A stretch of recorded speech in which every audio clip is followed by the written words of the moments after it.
Welcome to Timothy's Austin Conversation.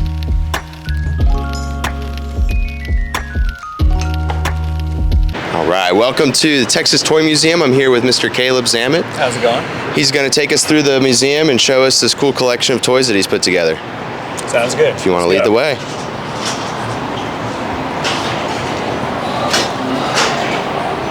So this is our basic entrance lobby to the museum, where Dee can help you out if you come in, and we sell beer and wine at the museum and have free play arcades as well. Everything out in the lobby area is for sale, except for some of our display items. Yeah. And we're still setting up a little bit, so things look a little rough, but we're settling in. Good deal. All right. We're going to enter in here. Sounds good. Let's do it. Take going in. So when we first enter, we see our Fisher-Price toys, because these are ones everybody can relate to. Okay. These are all on loan from a local gentleman, and he's very nice. He comes in and switches these out every so often. But I feel cool. like most people have played with at least one or two of these toys, so it's a good one to have right up front and showcase. Yeah. And then this way, we got a nice Jurassic Park display. Some of our arcades are paired with the displays, like the G.I. Joe arcade, which is super rare. I got you. And we just fully restored, but it's a great game. It's a good run and gun where you just blow a lot of stuff up. You're saying this one's really rare? Yeah, it was That's cool. Super hard to find, but we fully restored it and it's working great. Upgraded it with a new monitor, so it's nice and pretty. Good deal, good deal. And then here we have our full G.I. Joe display, mostly real American hero.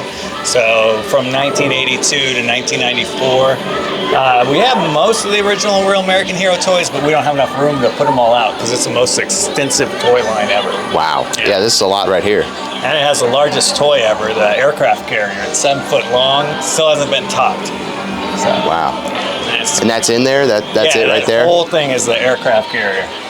Goodness. It was, I think, $150 when it first released, and nowadays it sells anywhere from like $15,000 to $3,000, depending on the condition. Yeah. Wow. Super In the cool. box, it'll go for $10,000. Golly. So that's a really valuable piece you got there. Yeah, and it's fun to set up nice war scenes. Still need to hang up some more ships and explosions and whatnot, but getting there slowly but surely. Yeah, you got a great setup for that. Thank you. Thank you. And we even have some comic books paired with the displays. Another really large G.I. Joe item, the Defiant Space Shuttle Complex. I'm sure that was fun for like an 8-year-old to try to move around his room. Yeah, that's massive. Cool, then you got some arcade games back here as well. Yeah, we have a kiosk, an old Xbox kiosk with playing Halo and all the classics. And then we got a DDR back in the corner, and we've even modded it. We can play like 8 different DDRs. Dance Dance Revolution. Yeah. Cool, and then we got some more arcades in the corner. We got like Marvel vs. Capcom and Space Invaders.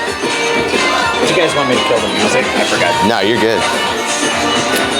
And then a nice Lego display over here. We're about to expand our Lego display and make a whole Lego world, but these are mostly like early 80s to early 90s Legos right now, but we're about to add in a bunch of 90s Legos. Yeah, this is really cool. Vintage Legos, yeah. But they're always falling apart. I just noticed that police car just fell apart. Cool, and then as we work down this way, we got some Ninja Turtles. Yeah, we got a Ninja Turtles display we're still working on, still setting it up.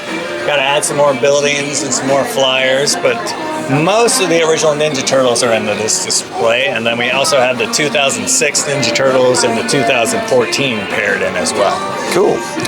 Right on. Then we keep on moving. We got Spawn action figures mixed with real Ghostbusters and Filmation Ghostbusters, which is a weird, rare offshoot that actually came before the real Ghostbusters. Huh. Oh, yeah, I've never heard of that. Yeah. That's super cool. What's this? That is a little interactive display we made that shows old commercials and old videos for like Ninja Turtles. We have them on several other displays, and they all have little soundboards in them as well. Oh, gotcha. That's cool. Because who doesn't like pressing buttons? Yeah, exactly.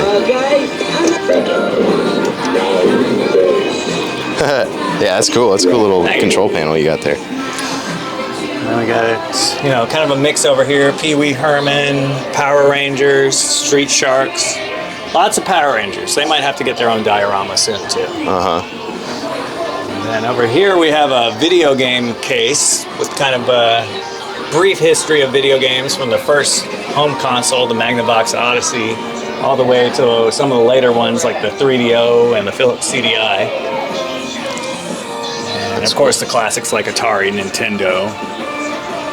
What was your favorite classic? Probably Nintendo. I mean, we got that for one Christmas, and my brother and sister found it in my mom's closet, so they dug it out early, and we, would hide it when they came home. So That's funny. have good memories of that one. And then over here we got Transformers, which is still being set up. We got a little too many Transformers in this. We might have to pare it down a little, but it's most of the original G1 Transformers with some Beast Wars mixed in. And that's the largest Transformer they ever made. That's Fortress Maximus. Wow. He turns into a whole scene. Really? Yeah, and his head comes off, and it becomes another Transformer. And then there's a little Transformer inside of that becomes his head also. Oh my gosh. So it's a headmaster. Yeah. And then we have Star Wars over here. And we've got on top most of the vintage original Kenner toys. We still have some in storage. We have to put it out once we get our plexiglass up. But and on the bottom, we have more of the modern early 2000s to mid 2000s Star Wars toys from like Clone Wars and the prequel trilogy. And this is another one of those commercial displays that y'all put together? Yeah, this is a good one for Transformers.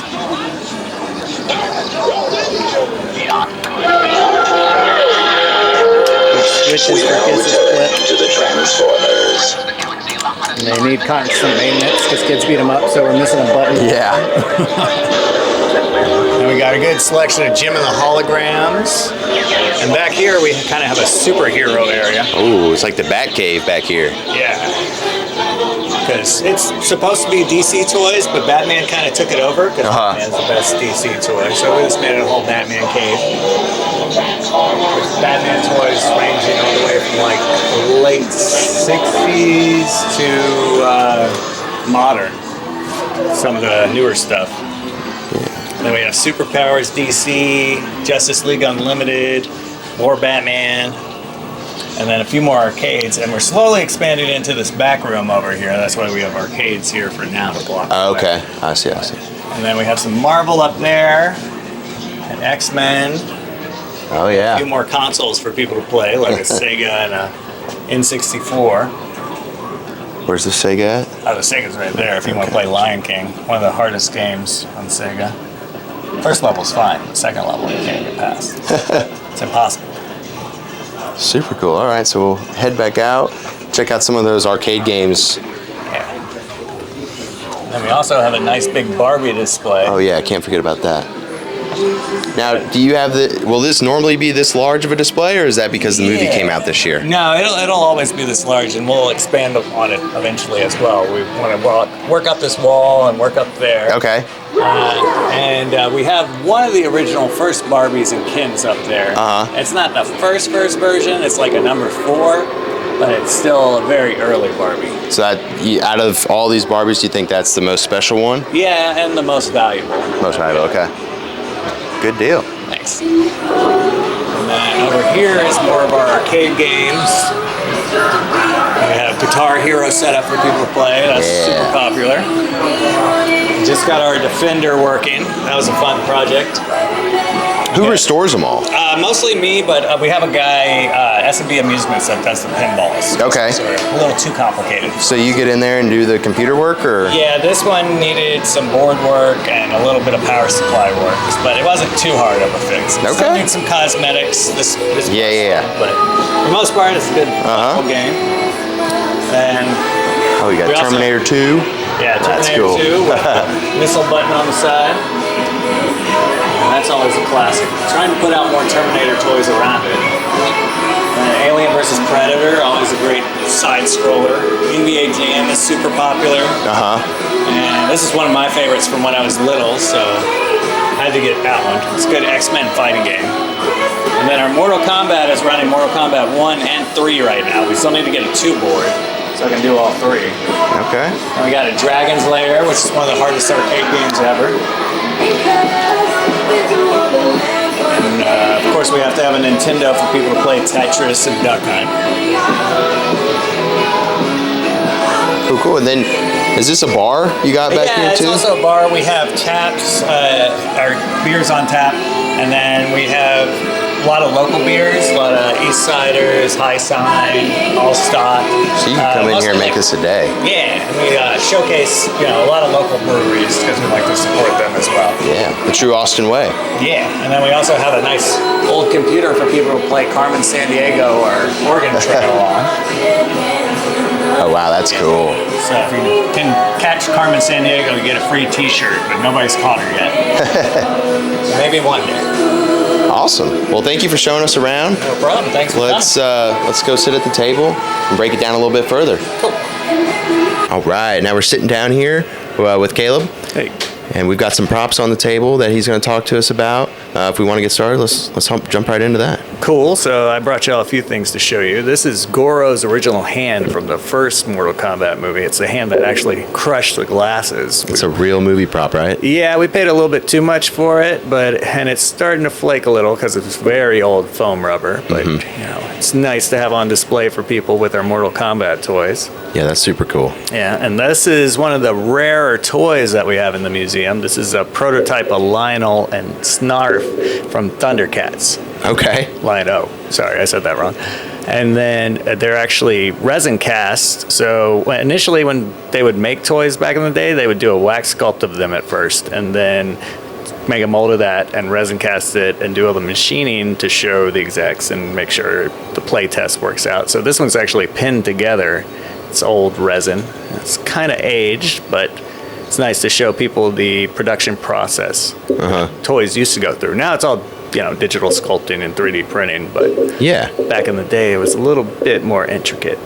So this place here that we're at, have y'all always been here? No, we just moved here in May. We were upstairs for 5 years before that, in the same building essentially, but a little bit tucked away before that, but it kept us safe during the pandemic and everything. Okay. And then before those 5 years, we were on the east side for 2 years on Cesar Chavez. Okay, so y'all been around for a while, huh? Yeah, we total about 8 years now, I think. Yeah. Good deal, good deal. And how did this idea come about? So I was a teacher for a long time, but I was also a big collector.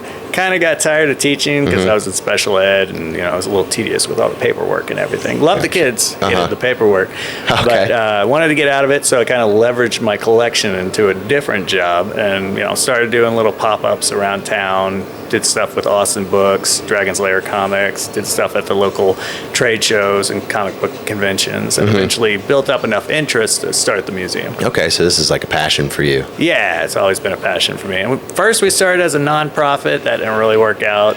Too many heads butting, so we decided to just go for profit. And it's worked a lot better that way since. Okay. And how'd you come up with all these toys? How did you get a hold of all these? So I've been collecting since I was like 5-ish. Lots of garage sales with my grandpa and mom. We just jumped around. Mostly it started with Star Wars because I was a little too young to get Star Wars in the stores when they first came out. So there was a dry spell for Star Wars collectors. So I had to go to garage sales and just find them where I could. And then after I was done collecting Star Wars toys, like in my teens, I kind of branched out into everything else. Gotcha. And are most of these toys in here yours? Most of them are. Some of them are on loan. We have some Fisher-Price toys on loan, some My Little Ponies, and then people now donate to the museum as well. So the collection continues to grow. Okay. Yeah, so people can donate if they would like. They just bring them by, and usually we'll give you like a membership with your donation, or at least a T-shirt or something cool. Cool. What's your favorite exhibit or toy or relic in here? That's a hard question because it's like, who's your favorite child? But I guess I'd probably go with Star Wars still. That's probably the diorama I've put the most work into recently also. That's cool. For the moment, but I jump around. Yeah. And how long did it take y'all to move from upstairs to downstairs? So we kind of did it on a crunch because we were basically had a month of overlap. So in that month, we moved everything down here really quick, closed up operations down upstairs, and then we half reopened down here once we had the arcade set up. So we were just operating as an arcade and bar for about 2 to 3 weeks in May and June. And then we slowly got the museum side open, and we're still working on it, but I'm sure we'll be working on it for the next 5 years. Yeah. So you said you've got the arcade and the bar. We've got a couple of local brews here. I've got the Pine House Electric Jellyfish. What do you have over there? I have the Allstott Hefeweizen, which is really good.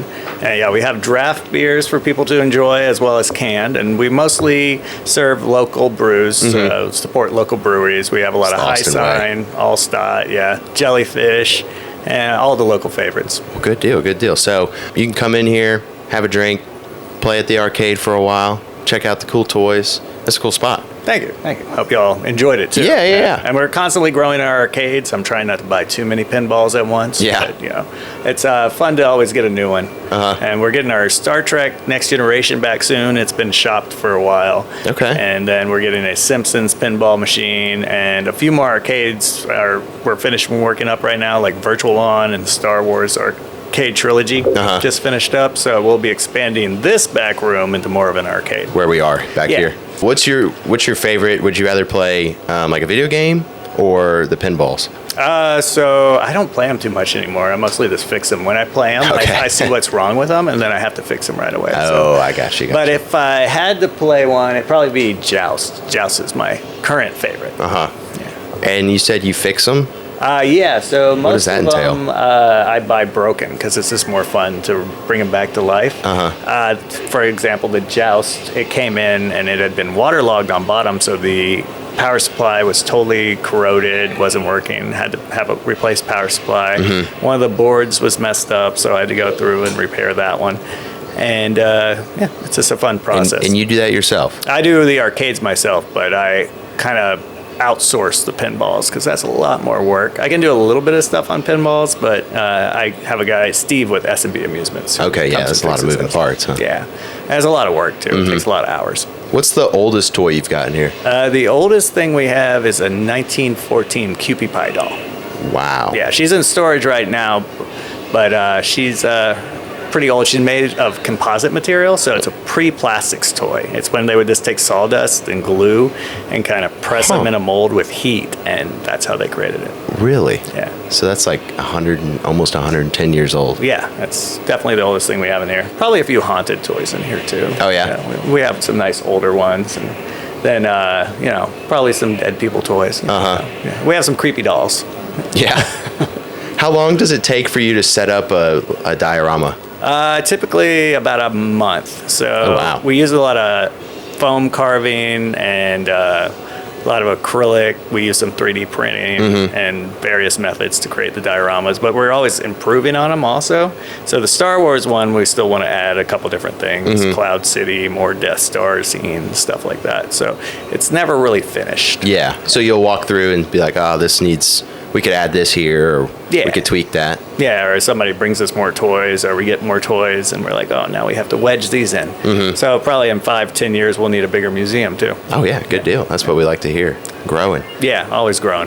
What's the most popular? They're not diorama. They're not exhibits, right? They're more. Yeah, it's kind of exhibit diorama. Probably. That's hard to say. I'd say G.I. Joe. It's the largest, and a lot of people my age come into the museum and really enjoy that one. That's the most feedback I've seen online also. On the G.I. Joe, is that most of that yours? Yeah, that collection is all mine. Some of it was donated, like the aircraft carrier a while back.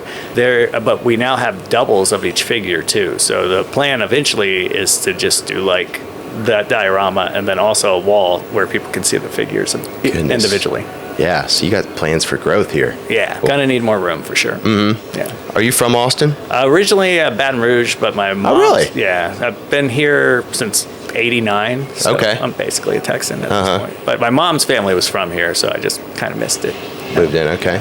What's your favorite part about Austin? Austin, there's so much entertainment for people to do, and there's a lot of culture. I really like the museums. Museum of the Weird is great. The Bob Bullock, the Natural History Museum, Memorial Museum. So those are my favorites. But Toy Museum is probably my first favorite. Oh yeah, of course. It's a really cool collection you've got here. You got stuff hanging from the ceilings. Oh, yeah. Have to go up the walls. Stuff on the walls. Even stuff like this. Like what is this? in storage for future use? Yeah, that's kind of a collection of handhelds we're still putting together. So that runs all the way from like, early football to late Tiger games. And it's kind of a best of the best of handheld games from the 70s, 80s, and 90s. Do you have any like little secret toys that are maybe like a little Easter egg hidden throughout the museum? In each of the dioramas, there's different secret things. Like we have the head of Boba Fett and the Indiana Jones, and different toys mixed together. A Star Trek figure in the Star Wars to make people angry. Oh, things okay. Like that. Yeah. Yeah. So if you're really paying attention, you'll see it. Yeah. And then we had a bootleg toy in the diorama of the Masters of the Universe for a while. And somebody got very angry at us online.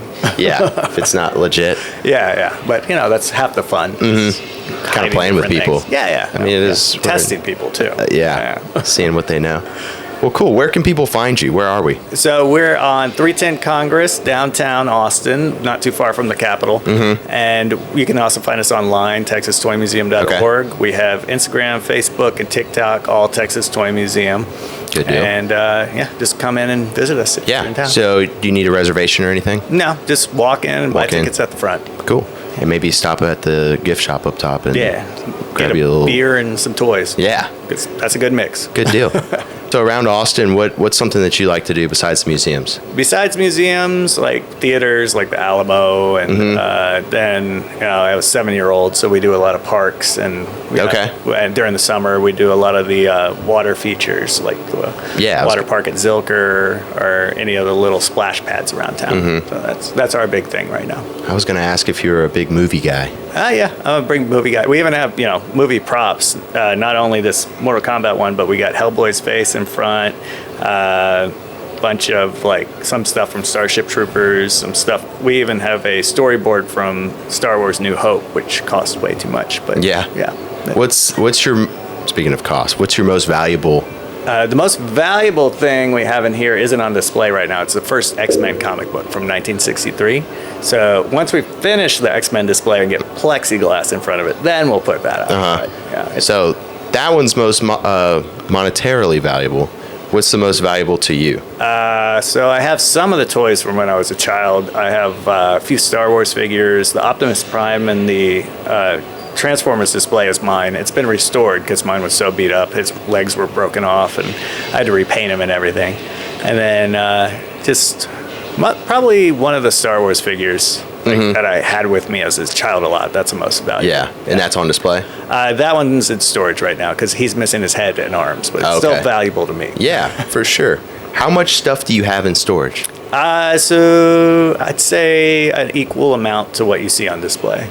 Wow. Yeah, there's a lot. Wow. Yeah. And you have to come in here to see the true scale of that because there's stuff everywhere. There are toys everywhere, and to have double that, I need pretty to cruzy. Kind of clean it up a little. I should probably sell some stuff. Around Austin, what's your favorite breakfast taco? Breakfast tacos, I like Las Trancas on the east side. There's a little food trailer. Oh, yeah. Super greasy, super good. Yeah. What kind do you get?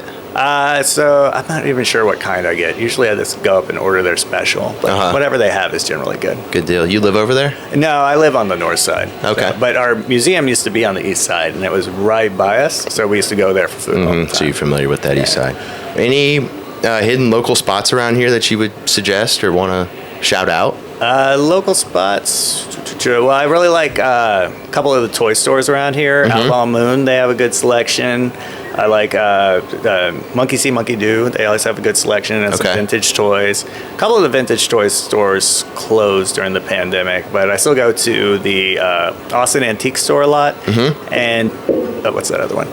The Room Service Vintage. That's a good place to pick up some stuff. I'm probably giving people too many of my secrets. But, Well, I mean, you've got quite a collection here. I don't think anyone can beat this. Well, maybe. You never know. Well, Caleb, it was great having you on. This was a really, really cool spot. Thank you. Quite the collection you've got here. It's really extensive and some really cool stuff. Thank you. And we appreciate you having us out. Yeah, thanks we wish for coming. the best for you. Hope you enjoyed it. And hopefully we'll come back in a couple of years and you're expanding and you could get the other half of your toys out on display. Maybe eventually. Hopefully. My wife would like that. Yeah.